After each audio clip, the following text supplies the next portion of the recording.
when he was at his low? Oh, okay. I was celebrating with the world.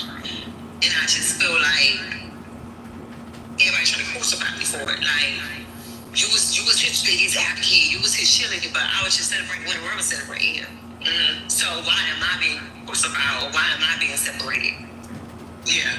When I was saying it was love, the frequency is how we used to laugh. It's like, it's always, what's up, queen? Yes. So I just felt like I met him when I got in a whole new area, and that wasn't my experience. Like, when I met him, it was just like, I told y'all on season 1, I even asked him, like, why you fucking with me? Why you fucking with a single girl?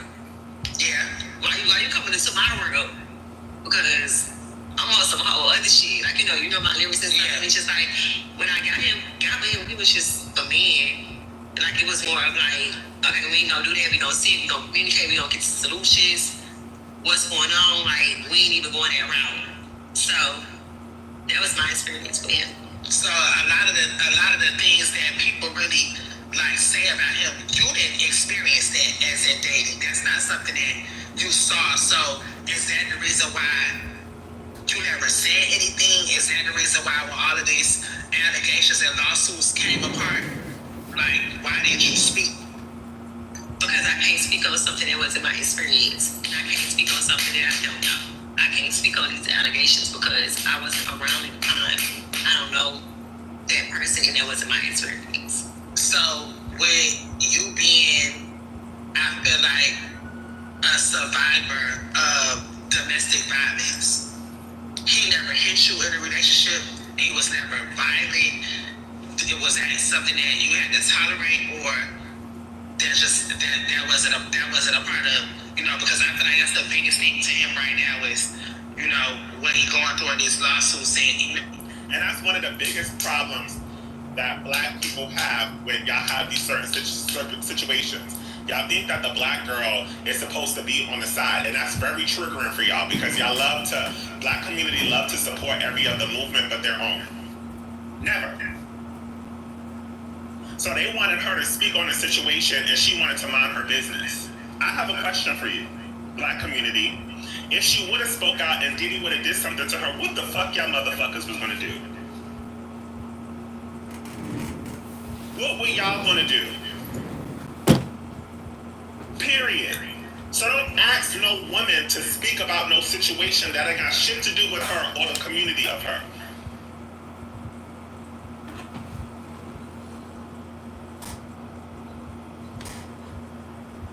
People are so mad that the city girl, considered a whore, got spoiled, and the good girl looked stupid. Don't got no ring, was getting pissed on, was getting fucked up, but Cassie was getting careers. Y'all are upset because that good girl aesthetic don't get nothing done. Y'all been sold a relationship, not by Diddy, because he never really spoke.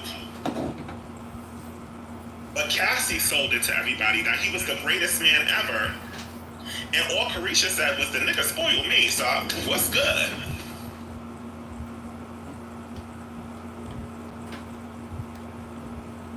The conversation should not be about Carisha. The conversation should be about how these women like to stay in these positions because they don't know no motherfucking better.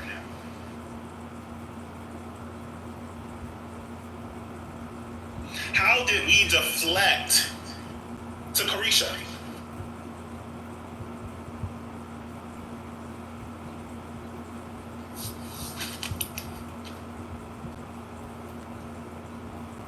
That video that came out, and it's like, I feel like a lot of people are wondering, was that your experience? And I know personally that you've been through domestic violence before, and I don't think that's something that, I know that's something that you've grown from and that you don't tolerate. I've been through domestic violence in 2 relationships, and I told myself, after the second relationship, I would never put myself in that situation again, especially now being I'm a mom. I was a mother again, but like having a daughter, like I would never put myself in that position. I don't stand for domestic violence. I'm just not going for that. So do you feel like with dating Diddy, like, was it a business relationship? Do you feel like it was beneficial for you? I I feel like it was beneficial for both of us. I think that, like, you know, I was able to come and be a brand ambassador for Deleon and take it to a whole nother level. Because I feel like I won't say nobody wasn't drinking Deleon, but Nobody was drinking Deleon. But I wanna let's do something. Who sold you that Diddy was a good guy? Was it Cassie or was it Carisha? Who sold you Diddy?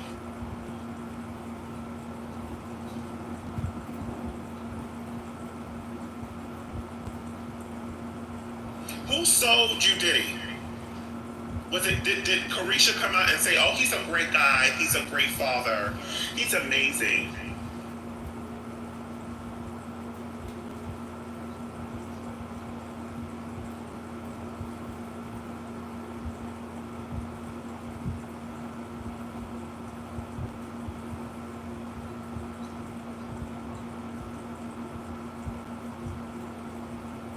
No, now nobody's so. Oh my God, this is so good to say. You know what? I'm gonna take us down a rabbit hole because I have time. Let's play about how Cassie spoke about Diddy. Let's talk about it. I want you to hear this. How the whore spoke about him. She said, "Oh, bitch, we was business partners. I was getting that bag. I was getting that money." And Cassie, "Oh my God, I love him. I love him. He's so cute. That's my puppy chulo." when I came, it was just like, it's a city where some of we drink Deleon, we acting bad. So I felt like I was an asset. I honestly just feel like with Diddy, like, you know, I met him at a Pink Party, and I don't know what his intentions was, but I don't know if it was like business or he really liked me, but I felt like, you know, when he got me, he really saw something in me, and that's why he was like, you know what, you got a big personality, like, you should do a podcast. Like, you know how to engage in conversations, like you know how to ask good questions. So I felt like, you know, I came into his world and I was able to like turn everything he had going on up a notch. And like, you know, he had Deleon, I was able to have the whole world drinking Deleon. I want to say shout out to the black woman getting Cassie $30 million, because once again her lawsuit would have never happened if she didn't see him with another black girl spoiling her. Look how inspirational you are. Look how inspirational you are. Guess what? When he was sleeping with Gina, nobody gave a fuck. When he was sleeping with all the other non-black girls, he wasn't giving a fuck. But in her trial, based upon her words, her ending situation with him was specifically revolving around the energy that he had at Kim Porter's funeral.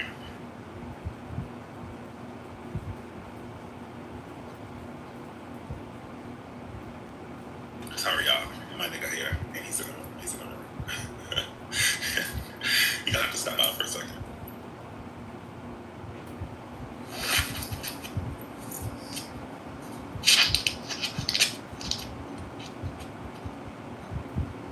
Putting in his songs, like I made it popular, you know? Yeah. And then with Revolt, I was able to come and make it a number one podcast on Revolt. Yeah. So I felt like, you know, and then with him, it was like he was able to, you know, take my career to the next level. I did the Met Gala. I got ready with Vogue. Like I wasn't going into the relationship thinking like I want to get a purse. I want to go on private jets. I want to get diamonds. Like I want to get diamonds. Like I'm gonna.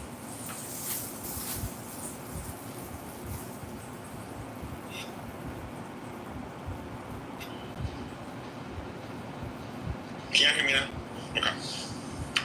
So let's get into Cassie Vandora and how she spoke about Diddy. Because, you know, there's an obvious disconnect here.